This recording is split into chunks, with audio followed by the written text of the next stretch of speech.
xaritu téléspectateurs yi salaamaaleykum dal leen ak jàmm ci seen bloc d'information la totale tali gi daanaka juróom-ñaari téeméeri nit lay rey at gu jot ay chiffres yoo nga xamante ni ci ab CRD la jugee CRD boo nga xamante ni ki nga xamante ni directeur général u ANASER teewe woon na ko dès lors kon war nañu taxaw càmbar bu baax li nga xamante ne moo jëm ci tali bi ak accident yi nga xamante ne moo ci xew waral kon ñu ñëw nar ci waxtaan tey ak ki nga xamante ni moo di Moustapha Guèye moom xam-xamam daa màcc ci wàllum sécurité routière asalaamaaleykum Moustapha. maaleykum salaam Abdourahmane di la remercier ci dalal bi. ñu ngi lay nuyu di la ziar di la bàyyi également nga nuyonteeg téléspectateurs yi. di remercier ITV ci initiative bi ngeen ñu jox pour ñu mën a toog waxtaan ak sénégalais yi ci li nga xam ne moom moo fi xew yëpp. di remercier képp koo xamante ne téléspectateur ITV nga aussi yaakaar ne waxtaan bi dinañ ci jëlee njëriñ loo xamante ne xëy na buñ ci jógee dina am lenn lu mu impacté ci li nga xam ne moom la ñuy jooy ñu ñëpp muy accident yi. effectivement la situation est inquiétante. jamono jii nii seetlu nañ ne quand même tali bi mi ngi reeti ay nit. ban jàngat nga ci def. waaw boo xoolee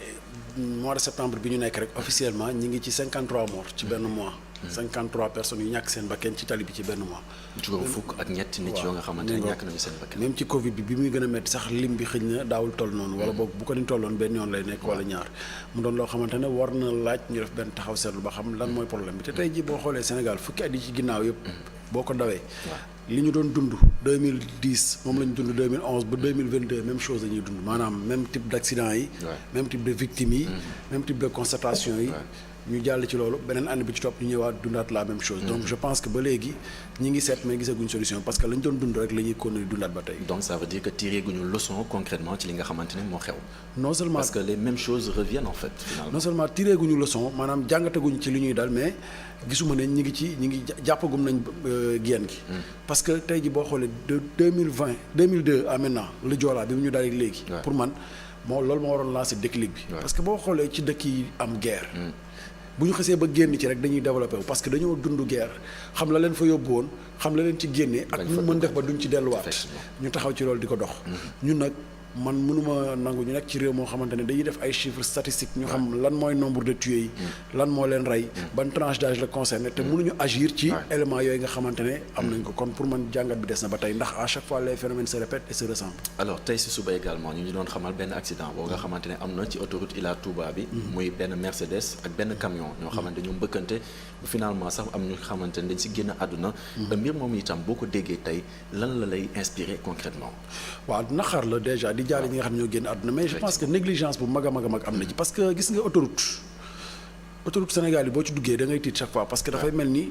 automobile si dañoo nekk ci benn circuit de course bu ñu duggee autoroute dañuy ànd ak euphorie rakkaaju goo xamante ne ku ci nekk yaakaar nga ne war nga mën a vider sa compteur dawal oto bi ba fi mu mën a yem alors que autoroute bu mel ni Ila Touba bi booleeg autoroute à péage bi njëkk bi ñaari autoroute yooyu pour man mais nañ ca waroon taxawee ci wàllu kaaraange yoon dafa des ndax autoroute bu ñu koy wax mooy la circulation à grande vitesse mais loolu dañ ko encadré man dama mës a dem ci benn séminaire boo xam ne General Motors moo ko organisé woon en Allemagne ñoom ñi defar oto ñuy wax ñu ne oto bi de mën na daw ba 130 kilomètres mën na daw ba 230 kilomètres heure mais boo ci dawee ba 130 nekkatul oto arme la maanaam machine à tuer la maanaam jumtukaay boo xam ne pour rey la ñun nag suñu autoroute yi da nga ciy nekk nga gis yenn catégorie d'usagers yi di daw yoo xamante ne da lay leer na lii daf leen leer na dara mun leen cee fekk mais tey bu ñu amoon ci autoroute bi ay caméra de vidéosurveillance ak ay patrouilles yoo xamante ne ñoo nekk ci biir autoroute bi ak ay radar aussi yuy contrôler vitesse mais loolu am na mais on a l'impression que c'est pas utilisé. non en fait amul parce que en fait caméra amul ci non autoroute bi am na ay caméra mais caméra yi c'est uniquement pour les interventions yi nga xam ne moom mooy bu panne amee d'accord mais man fi may waxee mooy tey gendarmerie également mi ngi foofu gendarmerie war na mën a am poste de contrôle de vidéosurveillance boo xam ne ak ay radar yoo xamante ne képp ku def excès de vitesse wala ku def yenn njombe yi daw ci bande d'arrêt d'urgence wala yooyu balaa ngaa génn autoroute bi ñu mën laa dogaale téye la teg la ay daan yoo xamante ne dina ça va passer l'envie à tout le monde de le faire parce que tey jii ci autoroute bi dañ ne la vitesse est limitée à 110 mais kan moo mën a wax ñaata la oto yi di daw fii bu ñu la jàppee vitesse excessive la ñuy wax parce que xëy na xayma nañ ne li nga doon daw bëri na mais pour nga mën a wax waxi excès de vitesse te accident yëpp nag yi di am ci autoroute bi excès de vitesse ak yooyu parce que mënuñu wax choc frontal ay oto yi jàkkaarloo mënuñu accidenté ci autoroute parce que sens unique la accident yi di am yëpp excès de vitesse la mu am frottement éclatement de pneu pour régler loolu il faut ñu am ay caméras de vidéosurveillance pour que usagers yi bu ñu duggee ci autoroute bi xam ne ñi ngi leen di xool ba noppi am ay radar yoo xamante ne ñoom ñooy topp oto yi bu ñu mënul am ay radar yi nga xamante ne radar fixe la dafa cher et tout ça pour coût d'entretien bi mën nañu am ay radar de tronçon moo am ci dëkk Maghreb bi yëpp boo duggee Patte d'Oie wala jëm aéroport xam nañ ne temps de parcours normal bi à cette vitesse là temps la soo dawee lu yées loolu boo génnee ñu jàpp la parce que xam nañ ne def nga excès de vitesse gis nga yooyu c'est des choses yoo xamante ne c'est facile à mettre en place mais ñun ni ñu bëgg gérer sécurité routière ñu ngi ko bëgg gérer dans l'émotionnel maanaam su accident amee ay nit génn àdduna ñu def ay déclaration yoo xamante ne c'est sous le coup de l'émotionnel voilà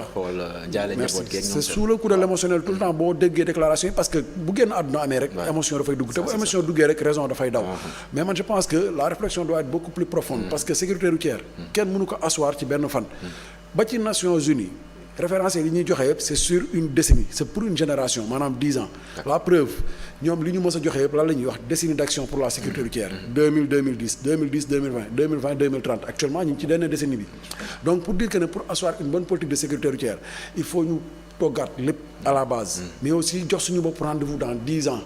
bu ñu nee jox suñu bopp rendez-vous dans 10 ans nag mooy taxaw ci ay méthodes ak ay procédés yoo xamante ne bu ñuy yegg ca 10 ans yi dina fekk ay jikko nekk ci ñun yoo xamante ne beneen fukki at bi ñuy jëlaat mais li ñu daloon ci fukki at bi ñu génn nii du ñu dalaat mais li nga wax ni c'est tellement vrai moo jëm ci li nga xamante ne moo xew ci autorité yi maanaam day mel ni comme si genre Fast and Furious moo am ci autoroute yi ndax si bande d'arrêt d'urgence yi sax da ngay gis gars yi di ko romb di doubler waate yeneen oto yi mbir moomu tamit nekk jafe-jafe ci autoroute yi loolu tamit jàngat yi war na ci. waaw non mooy li ma la wax sànq autoroute moom mooy zone de non-droit pour les automobilistes sénégalais boo duggee autoroute moom ci ngay comprendre que ne le Sénégalais ne respecte absolument rien du code de la route ni de la sécurité routière et des fois da ngay pousser sa réflexion ba dem ba naan est-ce que ñii ils ont du respect pour la vie parce que nag il faut ñu comprendre que ne am na loo xam ne code de la route moom moo ko sanctionné mais am na foo xam ne code pénal dafay fekk ci code de la route pour dugg ci sanctions yi parce que bu demee bay engager la vie des usagers ça devient vraiment quelque chose de pénal nga dugg autoroute gis benn catégorie d'usagers boo xam ne mais seen yoon ci réglementation xamuñu luy code de la route wax xamuñu luy sécurité routière man bi ma jógee Magal Touba gis naa benn oto boo xamante ne ñi ñuy catégoriser war gaynde mais jël na bande d'arrêt d'urgence bi pendant presque 2 minutes di daw à plus de 130 km/h di dépasse oto yi sur la droite imaginez qu'il y ait un véhicule en panne mënoo wax ba mu moytu ko wala boog su ko moytoo dina duggaat ci biir voie yi dina indi accident foofu loolu nag pour jëlee ko fi il faudrait que nos autoroutes soient équipées de caméras de vidéosurveillance yoo xam ne c'est dédié uniquement aux incivilités et aux actes d'insécurité routière ba noppi aussi la vitesse il faut que cela soit contrôlé sur l'autoroute tant que la vitesse n'est pas contrôlée sur l'autoroute ay panneaux yoo xamante ne dañuy indiquer clairement y a des panneaux de code de la route xam nga code de la route dafa vaste code de la route dafa am partie boo xamante ne moom mooy partie bi nga xam ne moo lay xamal li nga war a def am partie boo xamante ne moom mooy ñëw taxaw ne la li nga war a def boo ko deful man maay dal sa kaw sanction autoroute bi nag boo fa duggee la signalisation elle est présente ñëpp gis nañ ne la vitesse la limitation de vitesse elle est présente wax nañ ne kenn warul dépasser 110 mais yow da ngay daw 110 mais nit romb la parce que nit kooku romb la xam na ne autoroute bi amul radar amul benn caméra boo xam ne dañ ko dédié pour ces genres de choses là mais bu ma leeroon ne man su ma duggee autoroute am na caméra bu may xool am na radar buy contrôler li may daw te su ma defee infraction dama koy payer cher mais boobaa dina ma tax a nekk nit parce que dëkk yi nga xamante ne ñoom tey jii dañ dem ba nekk ay références sécurité routière c'est pas parce que ña fa nekk ñoo ñu gën a jub gis nga dëkk yooyu ñu gën a dëng foofu ñoo fa nekk dañuy naan di dawal dañuy mandi di dawal dañuy jël ñool di dawal dañuy fowee oto mais bu ñu demee ba koy def bu ñu xalaatee li leen ci mën a fekk da leen di décourager ba noppi aussi foo mu am ba noppi aussi xam nañ ne ils sont tout le temps sous contrôle parce que gestion de la sécurité routière mais contrôle daf si am élément bu central maanaam nit kii di dawal mu xam ne am na épée de Damoclès buy posé si boppam il faudrait que la peur change de camp que kii di dawal jàpp na man à tout moment li may def nii su dee naka su dul noonu la mën lañ maa gis ba ci kuy téléphoné caméra yi mën nañ laa visionner ñu xam ne yow daanaka dañ ko def norme léegi di dawal di wuyu téléphone moom daanaka déranger tout kenn apparemment finalement di snap dafay da nga koy gis sax si réseaux sociaux yi et pourtant am na brigade boo xamante ne brigade de répression des crimes du net la war a tudd ñu dugg ci net bi xool ñi nga xamante ne dañuy dawal di filmer seen bopp ñu mën leen identifier mën leen sanctionner mais c'est extrêmement dangereux léegi da nga gis kuy dawal def appel vidéo gis kuy dawal di snap gis kuy dawal di vidéo et tout ça gis kuy dawal di caméra compteur am pour wala ñaata lay daw yooyu yëpp yaa ngi koy gis ci internet bi yooyu yëpp su amee mooy ne que xëy na quelque part législation bi am na ci foo xamante ne dañ cee xaw a lajj dañ cee xaw a sàggan mais aussi gestion bi parce que accident yi ni ñuy amee ci autoroute bi pour man bu amoon un contrôle strict avec des radars et un peloton autoroutier boo xamante ne ils sont mobiles en 2 minutes mën nañ def 10 kilomètres mais je pense que loolu noonu dina contribuer à décourager les usagers yi nga xamante ne bu ñu duggee ci autoroute bi dañuy jàpp ne circuit de course la parce que léegi nag kenn mënatul mucc accident bi am keroog citerne bi daanu ci taxi bi war nañu ne mais kenn si ñun mënatul mucc te boo xoolee statistiques yi ñuy joxe nee nañ 1/3 des accidents des tués lors d'un accident ne ni conducteur ni passager maanaam mën ngay dox sax ci mbedd mi ndogal li ñëw yow nga ñàkk ci sa bakkan kon kan moo mën a mucc kenn mënu mucc donc je pense que c'est le moment d'avoir peur et de vraiment teg yi nga xamante ne moom mooy conditions yi nga xamante ne bu ñu bëggee yegg fañ jëm foofu la ñu war a mën a jaar mais bu ñu génnee tuuti ci autoroute yi dañu gis ne itam collision maanaam di mbëkkante entre oto yi tamit loolu tamit doon na ay accident yi nga xamante dañ koy seetlu lu bëri ci tali bi mbir moomu itam lan moo ko war a mën a firndeel waaw collision fatale yi nag en général mi ngi am ci route nationaux yi parce que route nationaux yi en général mooy route yi nga xamante ne lu ci ëpp amul séparation amul délimitation au milieu de la voie comme ni ko autoroute di amee léegi nag loolu bu amee souvent am na ko wàcc voie am fekki moromam donc solution bi loolu lan la solution bi c'est d'élargir les routes nationaux def ko à l'image des autoroutes dans un premier temps parce que pour man déjà problème bi may njëkk am mooy su may voyage di jaar ci route nationaux yi mooy boo xoolee route nationaux yëpp dañoo traverser les grandes villes boo ñëwee ba Thiès léegi réglé nañ problème bi parce que boo xoolee Thiès léegi am na corniche boo xamante ne moo lay permettre nga bañ a jaar ci digg dëkk bi fu mel ni Kaolack ni mu nekkee centre route nationale bi ci digg ville bi la jaar romb ay centres commerciaux romb ay gare routière romb ay école ak lépp mu nekk corridor boo xam ne day dem ba bitim réew donc pour régler problème boobu yaakaar naa sur le plan infrastructure l'État fait des efforts on n'en disconvient pas de 2012 à maintenant il y a pas mal d'efforts qui ont été faits mais je pense que bu ñu nekkee ci dëkk boo xamante ne sociologiquement les gens ne s'adaptent pas au système bi nga xamante ne moom moo fi nekk il faut savoir changer de fusil d'épaule xam ne le problème ce n'est pas l'infrastructure seulement mais c'est la personne et il faut essayer aussi d'adapter l'infrastructure à la personne donc yooyu yëpp ay problème la yoo xamante ne bu ñu ko régler ce n'est pas uniquement l'infrastructure mais également c'est la personne muy ay wax yu am solo yoo nekk di wax ni donc ça veut dire que bu bokkul ci li nga xamante ne mooy tali yi dina itam bokk ci nit ki wala sax parfois ci otoom mooy indi jafe-jafe yi nga xamante ne mooy accident yi nga xamante ne ñu ngi koy seetlu si dëkk bi waaw comportement humain moom mënuñu koo génne ci accident te boo xoolee accident yi bu ñu amee moo ci ëpp nag bu dee fukki accident juróom-ñeent yi ci mbirum comportement humain la maanaam ci dawal te respecté woo code de la route wala nga sonn di forcer sa yaram wala nga jël loo xamante ne day inhiber sa réflexe warloo koo jël donc indiscipline routière moom mooy facteur principal d'ailleurs boo demee ci manifeste Nations Unies la lañ lay wax 90% d'un accident résulte de la responsabilité humaine man je pense que sax on peut dire 100% parce que 3% yi ñu jox 7% yi ñu jox oto bi ak 3% yi ñu jox infrastructure bi yëpp nit a ko defar te nit moom moo fay ñëw kon suñu agiré sur le personnel sur le facteur humain yaakaar naa dinañ régler problème bi mais tant que ñi ngi bàyyi nit ñi ñuy dem ak seen bopp di outrepasser la législation on aura tout le temps à compter les morts et je pense que loolu noonu c'est inadmissible toll nañ foo xamante ne dañu war a wax ne lii dafay jeex ñu jeexal ko mais li gën a compliqué également mooy visite technique yi daanaka sénégalais yi bon bu ma ko mënee wax ñenn ñi ñu bëri en tout cas defatuñu visite technique yi da nga koy gis sur le terrain seen yenn oto yi en tout cas et c'est compliqué c'est terrible xam nga problématique visite technique man avant dama jàppoon ne c'est au niveau du centre de contrôle technique mais à un moment donné bi ma ci defee benn jàngat ci la comprendre que ne sénégalais yi seen wàllu bopp ñoom ñooy tricher pour mën a am visite technique maanaam ba léegi tricher bien sûr parce que ba léegi am na ñoo xam ne comprendre ñu ne visite technique bi c'est pour sa sécurité yow mi dawal oto bi ak sécurité ñeneen ñi nga xamante ne ñoo ci yéeg mais da ngay gis ñoo xamante ne seen oto day am panne mën nañ ko sooxaale 1 an tant que seen rendez-vous visite technique jotul du ñu taxaw dépanner pour mën a dugg visite technique kon ñoom dañu dépanner pour mën à l'instant T bi nga xam ne ñu ngi contrôler oto bi ñu mën a am aptitude pour mën a am visite technique boobu pour mën a génnaat centre bi bu ñu génnee centre bi bu ñu amee panne mën nañu sooxaale waat ak panne bi jusqu'à l'année prochaine nga gis ñoo xam ne dañuy ñëw ba ci buntu centre contrôle technique bi soog a lijjanti kit de sécurité moo xam dañ ko àbb moo xam dañ ko jënd moo xam dañ ko ñaan kit de sécurité mooy extincteur triangle de présignalisation gilet yi nga xam ne amul loolu moom vraiment dañ la koy laaj c'est malheureux de le constater ou de le dire comme ça mais Sénégal fii oto bu am extincteur loolu c'est très compliqué nga gis ko mais loolu infraction la sax parce que tey jii nii bu fekkee dañ la laaj les pièces afférentes à la conduite du véhicule nga joxe pièces yëpp agent bi su ko neexee mën na pousser contrôle bi laaj la gilet rétroréfléchissant soo ko amul tu es en infraction rétroviseur extincteur soo ko amul tu es en infraction et le triangle de signalisation amul parce que boo xoolee lii xew ci buntu centre de contrôle technique bi war nga mën a xam ne y a anguille sous roche parce que bu dee dañuy war a ñëw ba foofu pour jënd yooyu nga xamante ne parce que extincteur moom moo mën a maîtriser départ de feu effectivement oto bi commencé naa jàpp am naa extincteur xam naa nan laa koy utiliser ma déclenché ko maîtriser feu bi triangle de présignalisation ñaata yoon la ñu gis oto boo xam ne dafa accidenté wala dafa kii panne taxaw ci kaw tali bi ba beneen oto ñëw fekk ko fa indi lu ñuy woowe sur accident parce que les lieux n'ont pas été présignalisés tey ji bu doon am nga sa triangle de présignalisation teg ko à 30 mètres ak à 10 mètres kuy ñëw xam ne fii am na oto bu taxaw mu commencé bàyyi xel ci loolu mën laa moytu boobaa du ñu yegg foofu noonu mais bu dee il faut ñu ñëw ba buntu centre de contrôle technique ba gis ñëpp taxaw di ko jaay ñii ñëw di subvisé di ko soog a jël def ko seeni oto kon mooy ne que ñooñu bu ñu génnee même loolu bu réeree duñu ko remplacer parce que tout simplement moment bi ñuy wut visite technique kese lañ ko am ba noppi visite technique dafa mel ni doomi aadama mën nga ñëw ci médecin nga def bilan sanitaire mu xoolal la sa yaram sa taux de glycémie baax na sa tension baax na lépp baax na niveau yëpp normal nañ nga génn dem ba sa kër daanu amee hypertension parce que ci diggante bi si paramètres yi varié nañ donc moment bi ñuy check sa yaram moment boobu nga jàpp visiter yi tam noonu la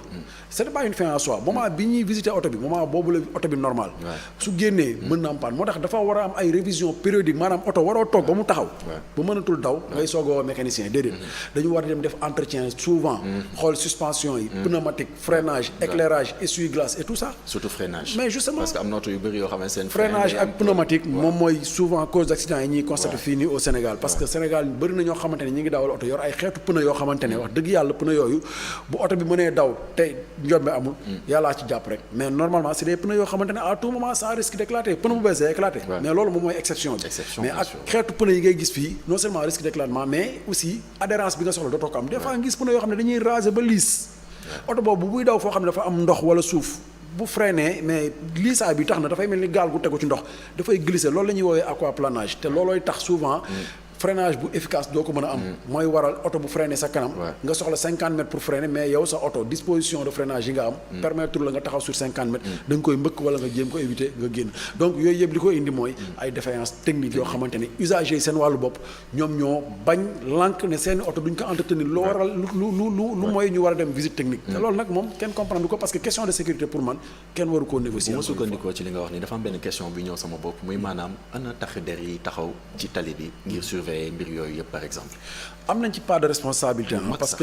parce que man dama jàpp ne Sénégal. waaw Abdoulaye Wade bi muy teg compagnie circulation en 2004. waaw ce n'était pas pour ñu yóbbu fa ay policiers classiques. parce que dafa mel ni tey jii boo duggee ci ossature par exemple police wala gendarmerie. tey jii boo demee section de recherche.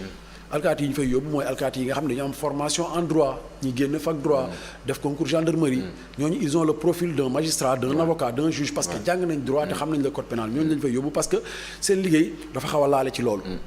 tey jii ñi nga xam ne ñoo nekk compagnie circulation dañu war a nekk ay experts en sécurité routière ay experts en mécanique et tout ça alkaati dina la arrêté nga yor oto mu contrôler gis ne kayit yëpp normal na carte grise bi mën nañ cee bind énergie super maanaam moteur essence la mais borom oto ba modifié na ko bu yàgg ba teg si diesel te déclaré wul transformation boobu loolu mën na nekk source d'insécurité routière tey jii boo amee alkaati boo xamante ne c'est un expert en sécurité routière bu xoolee loolu xool différence bi ba pare dégg bruit moteur bi xam na ne problème am na quelque part oto bii dama ko war a immobiliser warul daw parce que def na transformation boo xam ne source d'insécurité routière la te déclaré wu ko aussi autorité bi mais aussi c'est pas une mince affaire quand même loolu moom du yombewul noonu c'est-à-dire xool nit ñi xool oto nii rek wala boog dégg bruit pour ñu am loolu waaw mooy li ma la wax foog ñu am ay alkaati yoo xamante ne mais dañuy nekk ay ndaanaan ci sécurité routière maanaam dañ leen di yóbbu dafa leen ay formation yu poussé parce que affaire bi dafa changé de àdduna bi dafa dox léegi yamatul rek ci taxaw def contrôle routier ma xool permis carte grise assurance non affaire bi dafa changé léegi boo demee ci yeneen dëkk yi man de voyage naa fu nekk mais policiers yi ngay toogal di waxtaan dafa mel ni ay jàngalekat en sécurité routière dañuy xam mécanique xam législation routière xam psychologie conducteur xam sociologie conducteur maanaam xam yu bëri yoo xamante ne tey jii bu ñuy contrôler nit ki war nañoo mën a jàng ci moom lu bari ak pousser seen contrôle mu orienté leen ci sens boobu mais li ñu seetlu mooy ay alkaati yu classique la ñu am ñi ngi def seen liggéey baax na baaxul je pense que l'appréciation elle est libre mais daal man li ma jàpp mooy waroon nañoo mën a am une compagnie circulation boo xamante ne c'est des spécialistes en sécurité routière ñoom ñoo fa nekk di pousser contrôle routier bi bañ ko yemale rek sur les pièces afférentes à la conduite du véhicule mais aussi sur des contrôles techniques inopinés mais aussi sur des contrôles de police parce que tey jii nii oto bi nga arrêté war nga mën a def des vérifications yoo xamante ne su fekkente ne le conducteur a des comportements douteux parce que des fois nga gis oto boo xamante ne di nga gis ñeenti nit ñu ci nekk mu leer la ne ñii nii xamantewuñ est-ce que c'est pas du transport illégal c'est un délit yooyu yëpp policier moom moo ko war a régler mooy war gaynde yeeg ñoom seen ñooñu amuñu formation oto ba ñu yor du oto bu war a def transport permis bi ñu yor du permis bu war a def transport assurance bi ñu yor du assurance bu war a def transport tey jii yow boo ibbi woon pharmacie fii 8 heures 10 heures dinañ la yóbbu commissariat parce que tout simplement doo pharmacien te waroo jaay garab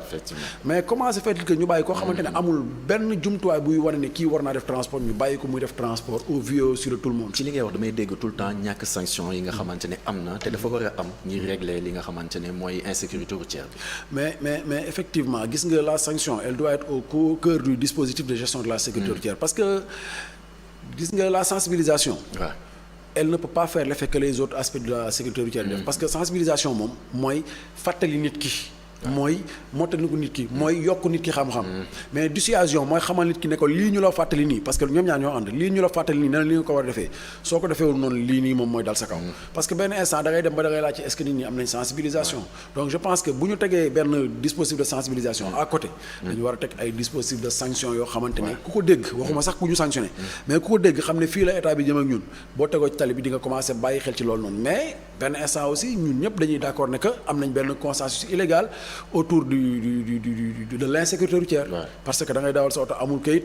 bu ñu la jàppee nga jéem a xool nan ngay naxanteeg nit ki ba jàll mais justement corruption ci tali bi loolu moom il faut ñu wax ko ndax moom moo am ci tali bi noo xamante ne defuñu seen visite technique da ngay jékki-jékki génnee benn 5000 par exemple jox ko tax der bi après mu bàyyi la nga dem te pourtant boobu mooy indi jéye après ci tali bi mooy indi accident yi corruption boobu moom moo plombé la sécurité routière parce que man jàpp naa ne tey jii ki nga xamante ne accident par exemple supposons accident bi amoon Yoff daaw te rayoon ñaari xale yi période tabaski bi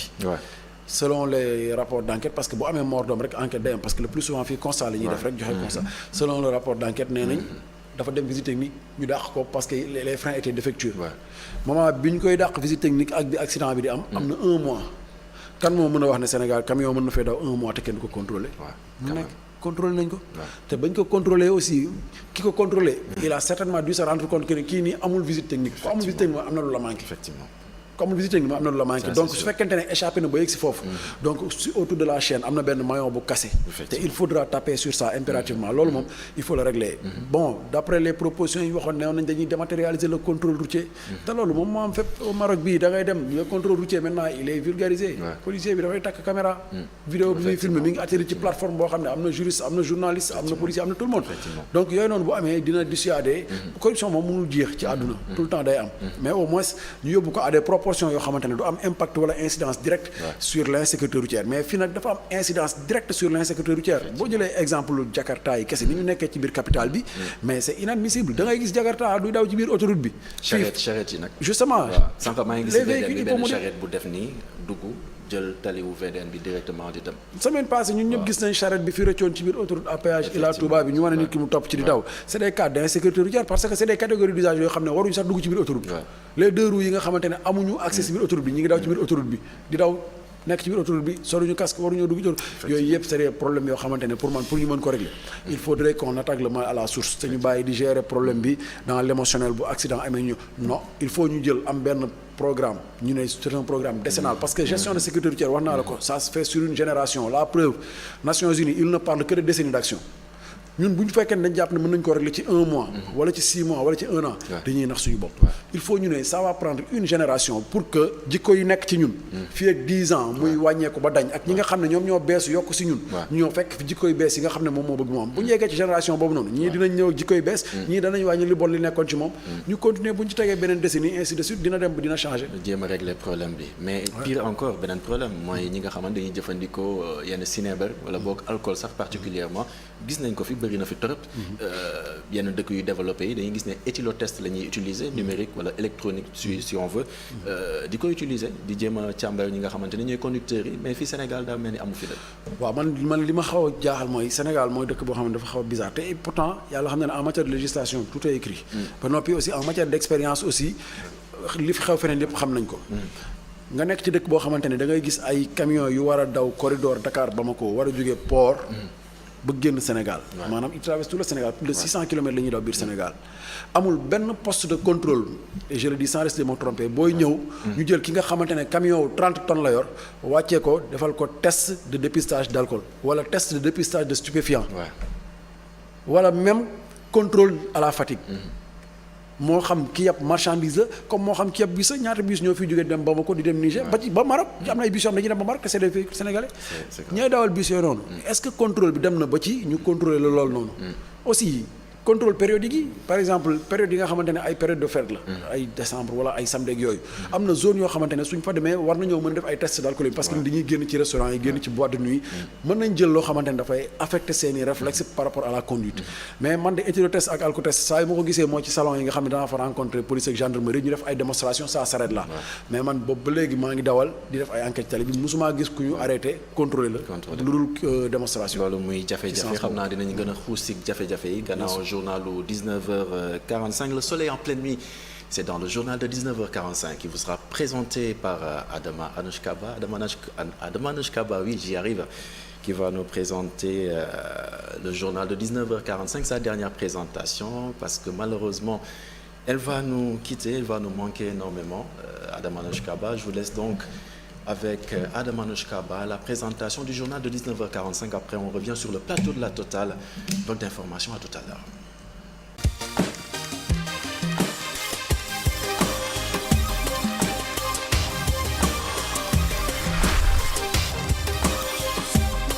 Retour sur le plateau de la Total di jaajëfal Adama Anouchkaba mi nekkoon si journalu 19h45 bi di ko ñaanal jàmm wërsëg ak sutura bu bëri si barke Seydina Mohamed sallallahu alayhi wa sallam. ñu wëyal waxtaan bi ci bloc d'information la Total ak Moustapha Guèye moom nag expert la en sécurité routière. Moustapha, ñu nekkoon sànq ci accident yi nga xamante ne daanaka bëri na loolu ci réew mi, mais ñu taxaw tuuti ci formation wu ñi nga xamante ne ñooy dawalkat yi. dañu seetlu ne ci dëkk bi daanaka benn Abdourahmane mooy jug rek ubbi benn auto école am. auto école yi jamono jii nii ni ñu bëree ci réew mi tamit inquiété wu la ndaxte accident yi ñu ngi wéy di yokku malgré tout ça. Est-ce que nit yaa ngi formé wu ji.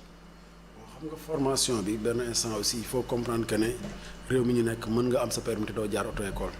parce que ni auto école amee à côté am nga aussi possibilité yow candidat bi nga constituer ce dossier. dem division permis de conduire déposer nekk candidat individuel. te accident bu amee mënuloo def différence bi xam ndax kii jaar na auto école wala kii jaarul auto école. mais aussi boo ñëwee ci secteur auto école yaakaar naa secteur la boo xamante ne laaj na réforme. maanaam laaj na organisation. laaj na aussi assainissement. parce que comme ni nga ko waxee gis nañ ñu nekk à foison mais boo xoolee ci niñ fi bëree. tey jii boo doon xool ñi ci légal. te war a exercer. bariwul dañ leen di compter donc je pense que loolu aussi problème la boo xamante ne état war na cee mën a taxaw. kan moo war a ubbi auto école. waaw ki war a ubbi auto école mooy sénégalais bi nga xamante ne am na li ñuy laaj ci condition yëpp maanaam il a un véhicule de moins de 10 ans am na statut moo xam entreprise individuelle la moo xam SARL la ainsi de suite nekk na moniteur aussi am sa carte professionnelle mais aussi am na aussi local boo xam ne ça peut lui servir de base et tout ça ak yeneen yoo xamante ne ñu ngi ci donc conditions yi bu fekkente ne nit ki remplir na ko je pense war na mën a am sa licence mais man yaakaar naa le problème doit être poussé beaucoup plus profond parce que tey jii dafa laaj assainissement ci secteur boobu noonu problème bi du rek ubbi auto école mais est-ce que état mi ngi saytu ci wàllu formation la ñuy dispenser foofu noonu comme jàngal est-ce que ni ñuy examiner jaar na yoon yooyu yëpp c'est autant de questions yoo xamante ne pour man laaj na taxaw seetlu ñu xool nu ñuy def ba aussi améliorer conditions d'existence du secteur boobu parce que c'est un maillon important de la chaîne sécurité routière tey jii bu accident amee lu ñuy njëkk a indexé mooy le titre fan la jàngee dawal nu mu def ba am permis ñaar yooyu mooy les auto-écoles ak la direction permis de conduire mais je pense que ça doit être beaucoup plus profond que cela donc def ay jàngat yoo xamante ne dinañu permettre ñu mën a vraiment asseoir une bonne politique mais beneen problème bi nga xamante ni am na itam mooy 7 places yi ay jamono dañ ne woon dañ koy remplacer ba sax amoon na benn xeetu oto waaw marque Oniva si ma juumulee tout à fait boo xamante ne tegoon nañ ko fii ne dañuy mooy remplacer ji 7 places yi waaye 7 places yi daanaka sont ces voitures là qui imposent toujours leur présence au Sénégal loolu waaw loolu moom du cette place yi rek cette place car rapide Ndiaga Ndiaye en 2022 mënuma concevoir ñu leen di bàyyi ñuy daw Sénégal ba tey cette place car rapide Ndiaga et même le ministre El Hadj Omar Youm à l'époque il avait dit que dans un pays sérieux c'est intolérable de voir des car rapides et Ndiaga Ndiaye circuler ba tey xëy na daf cee fàttoon boole cette place yi c'est des véhicules yoo xamante ne répondre tuñu ni aux normes de confort ni aux normes de sécurité maanaam amul waaw mais xam nga war gaynde yi aussi oto seeni oto baax na mais ña koy dawal nañuy dawalee baaxul mais aussi nañ cay def aussi baaxul ndax tey jii bu fekkente ne da ngaa jël oto boo xam ne warut a def transport nga ciy def transport amoo assurance bu baax dès l'instant que amoo assurance bu baax couvrir ñi nga xam ne ñoom nga yóbbu ba noppi aussi transport dafa nekk secteur boo xamante ne lu ñu war a organiser la nit warul jug rek tey wax naa la ko sànq man mënumaa xëy suba rek ubbi cabinet médical alors que je suis pas médecin donc transport tamit nit warul xëy tey rek ne tey transporteur la kenn du autoproclamé wu transporteur su dee da nga bëgg a def transport da ngay jaar ci yoon ak charte yi nga xam ne ñoom lañ teg am na ay cahier de charge pour lépp loo bëgg def ci réew mi boo ca jaaree ba remplir conditions yëpp mais nga mën a exploiter mais da ngay gis ku yeewu un beau jour amul dara lu mu def mu dem jëndi benn otoom yor permis de conduire mi def yu njombe kese nag ne transport lay def te boo xoolee ils sont impliqués dans pas mal d'accidents accident Tamba bi ñu ngi koy wax genre war gaynde yooyu la bëgguma tudd seen tur mais catégorie boobu la le nom même ça a une connotation violente war gaynde kañ ku ko war saa yi doo wàcc nu mu la neexee te doo yéegit nu mu la neexee donc je pense que lu ñu war a organiser war la gis nga Sénégal dafa toll foo xam ne dañu war a am lu ñuy woowee école des métiers du transport c'est-à-dire il faudrait pas ñu am complexe luy xew sa bitim réew di jéem a jàng ay transport logistique affaire non pour man on doit s'inspirer du modèle sénégalais ñu xool ne tey jii nii fii pour nekk fi dawalkatu camion wala dawalkatu bus en général lan ngay def da ngay lang ba kii ñu ne non léegi nañu xool nan la ñu ko jéem a adapté par rapport ak seen niveau parce que c'est des gens yoo xamante ne du ma ne c'est pas des intellectuels mais ils n'ont pas fait l'école académique et classique bi nga xamante ne moom la ñun def donc est-ce que laajul aussi ñu adapté njàng mi ci seen niveau ñoom est-ce que laajul ñu adapté njàng mi ci configuration sociétale bi nga xamante ne ñun moom la ñu am école des métiers des transports boo xam ne dafa méngoog dundinu Sénégal parce que gis nga lépp looy def da nga koy def ak fa mu mën a nekk la façon de faire une chose vaut mieux que ce que l'on fait bu ñuy importer ay réglementations de l'Europe de l'Occident di ñu koy indil du jàll parce que sociologiquement nous ne sommes pas pareils culturellement nous ne sommes pas pareils géographiquement tout nous différencie tout nous différencie donc bu ñu bëggee jël seen réglementation la ñu def foofu mu réussir ñu bëgg koo def fii du sotti gis nga match basket boo fa bëggee appliquer règlement football du dem te yaakaar naa ñun instant bi loolu la ñuy def mais ñu duggaat ci cette place yi parce que cette place yi doon na tamit yoo xamante ne day impliqué aussi pas mal d'accidents fii ci réew mi ndaxte am na marque Oniva yi nga xamante ne que moo waroon ñëw remplacer li nga xamante ne moo di cette place yi waaye bu njëkk ba am na 300 minibus bu ma juumalee également yoo xamante ne njiitu réew mi réceptionné woon na ko yoo xamante ne 15 places lay def ci biir waaye ba léegi nii cette place yi ñu ngi fi ba léegi loolee amagul njëriñ. cette place bu dul accident sax bu dul accident dafa am njeexital ci santé doomu aadama. comment ça képp ku voyager cette place moo xam Dakar Kaolack wala Dakar Thiès bi gën a jege. boo wàccee di nga sentir sa yaram loo xam ne normal. surtout boo toogee ci septième mais bien sûr ñi nekk ci biir oto bi yëpp ils sont quasiment en position fétale da ngay recroquevillé wu. maanaam da ngay lemu ba ngay yegg. compte tenu du fait que bu choc amee amul lenn lu leen di protéger amul ceinture amul airbag amul dara moteur bi mën naa rëcc sax fekk si leen ci biir habitacle bi parce que tout simplement amatul benn organe boo xam ne moo koy téye ba noppi oto yooyu seen pièce de rechange existé tout parce que type de véhicule yooyu noonu mais existé tout defaratuñ ko depuis plus de 30 ans ci diggante bi mutation yi bëri xew na fi donc ma jàpp ne oto yu mel noonu waratuñ leen bàyyi ñu daw ba pare dañuy daw ay distance yu bëri man da ngay dem ba Ziguinchor nga gis fa cette place boo xam ne Dakar la jógee wala nga dem ba Matam gis fa cette place boo xam ne Dakar la jógee c'est inadmissible pour man dañu war a am une politique véritable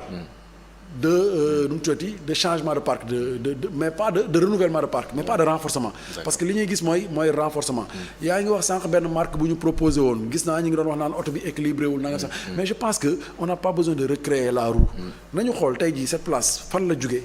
ban xeetu oto la ñu jéem a xool sociologiquement ban xeetu transport le Sénégal di exécuter ban xeetu usage la exécuter ñu xool concessionnaire yi nga xamante ne jox leen benn cahier de charge ne leen dañoo bëgg lii da ngay jël success story société yi nga xamante ne ils font du transport privé au Sénégal pour ne pas faire de la publicité bëri nañ fii mësoo gis ñu daw ba këppu dañu yor oto bu ndaw bus dañu yor oto bu ndaw dañu yor oto bu mag mais doo leen mës a dégg ci yenn yi xam nga lu tax parce que dañuy xool ay oto yoo xam ne moom méngoog jamono ñu jënd ko jël seeni chauffeur ne leen boo ñëwee yow mën nga dawal am nga sa permis mais ñun lii mooy suñu politique interne nii lañ bëgg nga dawalee ñu ba pare mettre ko dans d'excellentes conditions mais loolu fu mu am mais accident du am fi ngay déggee car yi nii bus yi ñuy dem di këpp horaire luuma yeeg yow horaire yow ma xëyaam ainsi de suite société de transport public yi nga dégg waaye mais noonu lañ leen mën tuddee parce que bis bu daw ba tëdd rey fukki nit da nga ko mën tuddee yeneen société de transport privé yi fi nekk ils font les mêmes trajets que mais doo leen dégg ñu def accident yooyu noonu parce que tout simplement mais dañu teg foofu ay conditions yoo xamante ne teguñu ko fii nii Sénégal dem dikk Afrique dem dikk bi mu amee ba léegi mi ngi daw mosoo see dégg incident conditions yi état teg ñooñu noonu pour man war naa mën a organiser transport bi woo opérateur économique yi tegal leen cahier de charge boo xam ne ku ci inséré wu nga dugg ci condition yi liggéey Macky Sall président Macky Sall jotoon ay jamono mais minibus yooyu est-ce que mi ngi daw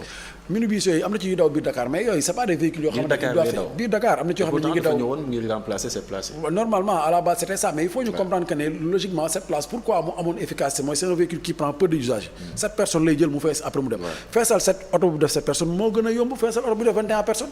parce que si tu as besoin par exemple de 30 minutes pour feesal oto bu def 7 personnes pour 21 personnes tu auras besoin de combien de temps c'est pour une question de rapidité pour que nit ñi bañ a jël bus mooy tax ñu dem di jël sa place parce que dañu jàpp ne mooy gaaw a fees mais bu fekkente ne da nga bëgg a remplacer cette place bëgg ko fee jëlee bëgg fee indi oto boo xamante ne ça prend beaucoup plus de temps pour le chargement day poser problème pour man booy remplacer cette place da ngay indi un autre véhicule boo xamante ne cette place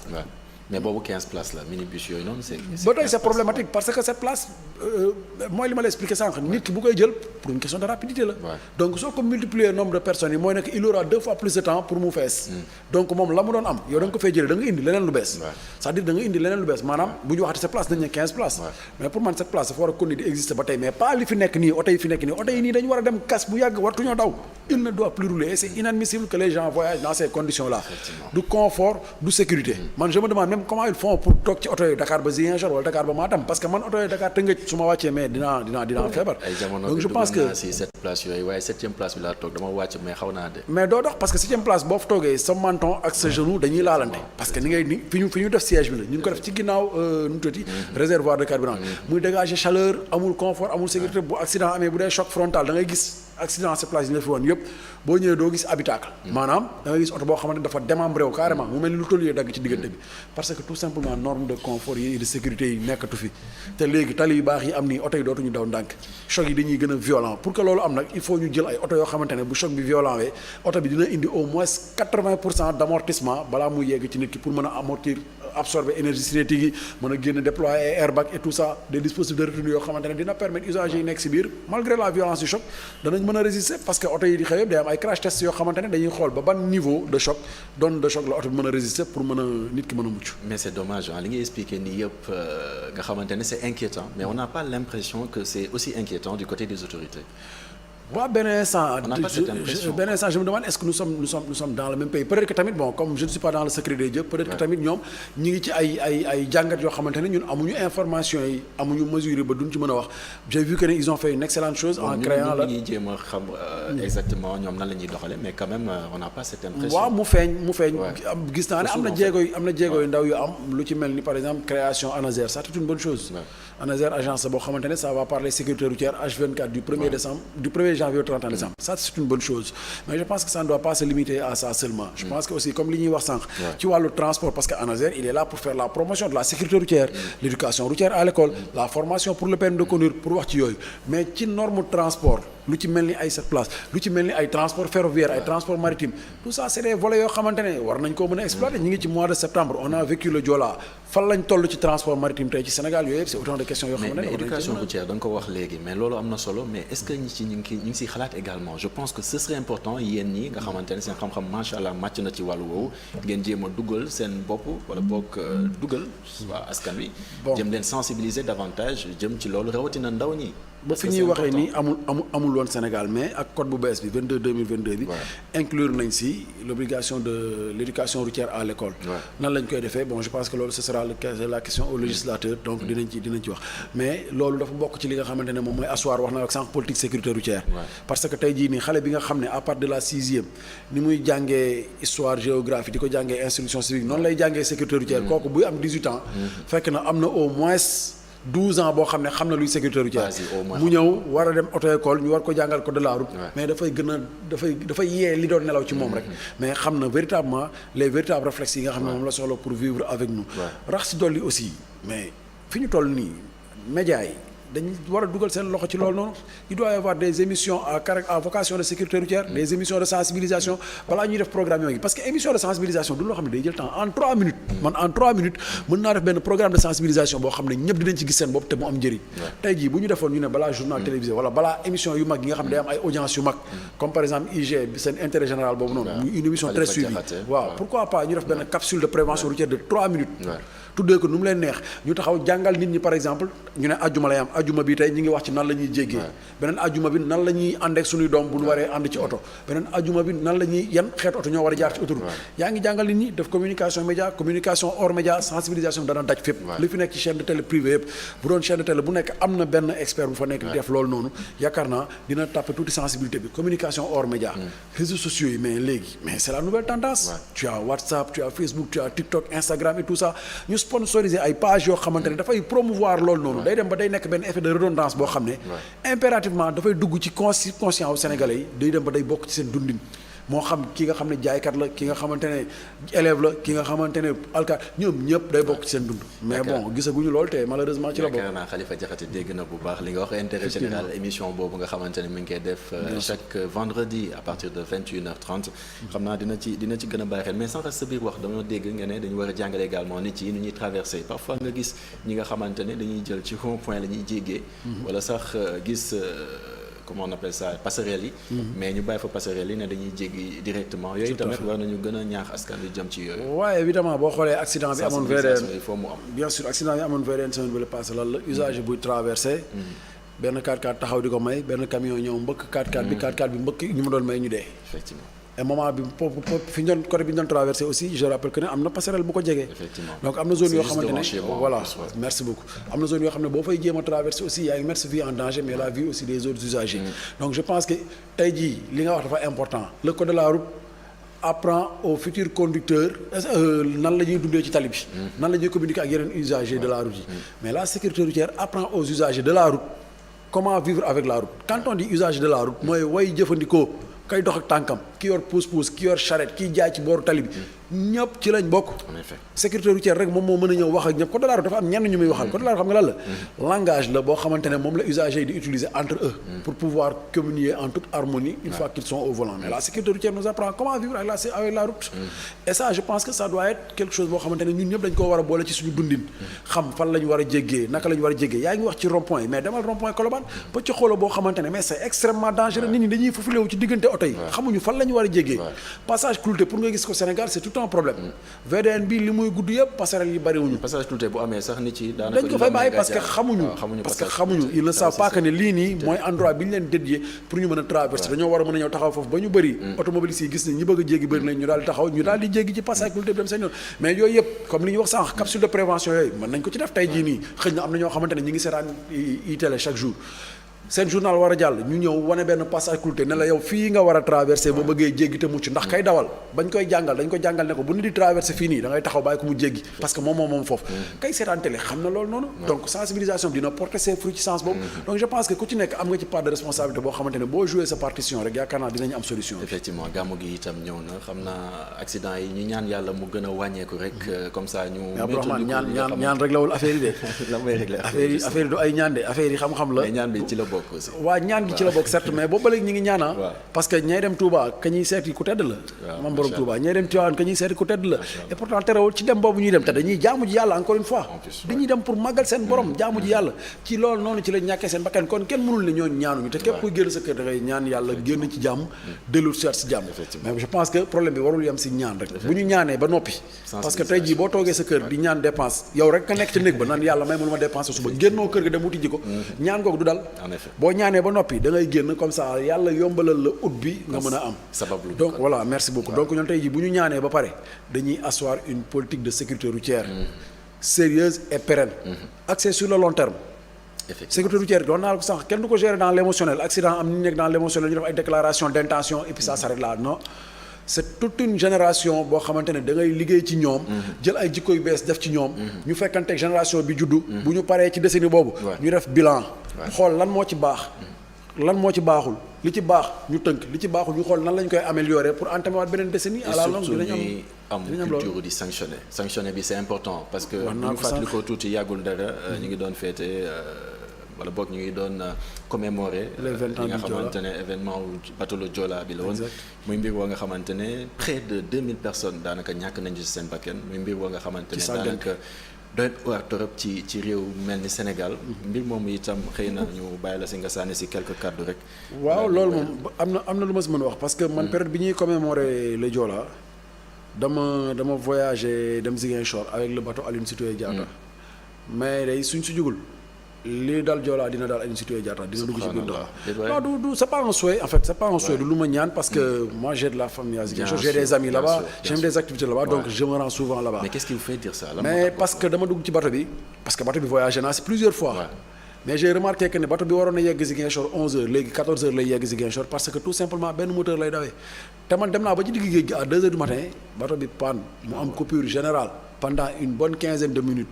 du dara luy tàkk ci bateau bi ma yeggee Ziguinchor may def ay recherche parce que j'étais là-bas dans le cadre du transport may def ay recherche j'ai vu que ne il y a 6 mois ci ginnaaw am na ko dugg ci YouTube bi def benn vidéo di alerter mu ne bateau bi mi ngi daw ak benn moteur te moteur boobu day panne souvent quand j'ai vu cette vidéo ma ne mais vidéo bi nan la mën a def 6 mois donc si digg dëkk bi 6 mois bateau bi benn moteur lay dawee ba noppi mais nombre de rotation yi dañu bëri benn bateau buy def 4 à 6 rotations Dakar Ziguinchor par semaine mais dafa bëri est-ce que am nañ temps wu entretenir bateau boobu noonu est-ce que am nañ temps wu est-ce que Veritas sax ñi ngi joxe quitus d'exploitation bi waral bateau bi mën a dugg ci ndox mi yooyu yëpp c'est autant d'interrogations te yooyu dama leen ci indexé yéen parce que pour man bu tragédie amee fenn ba ñu reprendre opérationnalité secteur boobu noonu war ngeen mën a dem def ay enquêtes foofu dem leen Aline Sitoé Diatta ngeen xool est-ce que quitus d'opérationnalité bi nga xamante ne Bureau Veritas moo ko war a décerner est-ce que mi ngi koy décerner est-ce que procédure d'entretien yi nga xamante ne moom la ñu war a defal bateau bi ñu ngi koy def est-ce que rotation yi bateau bi war a def pour mën a nekk ci jàmm est-ce que yooyu lay def est-ce que nekkul def surplus est-ce que taux de charge bi bateau bi war a jël mi ngi koy jël yooyu yëpp c'est autant d'interrogations yoo xamante ne il faut poser ces questions-là avoir des réponses pour vraiment mën a anticiper ci jéye yoo xamante ne ñëwagul mais bu ñu toogee di ñaan kese yàlla bay sa tool de c'est vrai anticipation boobu am na solo xam naa dinañ ci gën a xuus bu soobee yàlla jéem a xool exactement mbir yooyu nan la demee ngir mettre surtout surcharge ndax surcharge boobu noonu bokkoon na ci li nga xamante ne moo suuxloo li nga xamante ne moo di bateau le Joola ñu koy fàttaliku ndaxte ñu fàttaliku 2000 wala boog près de 2000 personnes 1800 et quelques personnes aussi ñàkkoon kon seen bakkan daanaka ñu leen di ñaanal suuf wala bokk suuf woyof seen kaw ci barke Seydina Muhammad sallallahu alayhi wa sallam fii nag la ñoo yem ci seen bloc d'information la totale amoon mbégte àndoon ci ak Moustapha Gueye moom expert la wala bokk consultant expert en sécurité routière ma leen di jox dig daje ayu bés gi di ñëw bu soobee yàlla bu leen fàtte nag chaque jour est une vie et il faut la vivre la vie ñu fanaan ak jàmm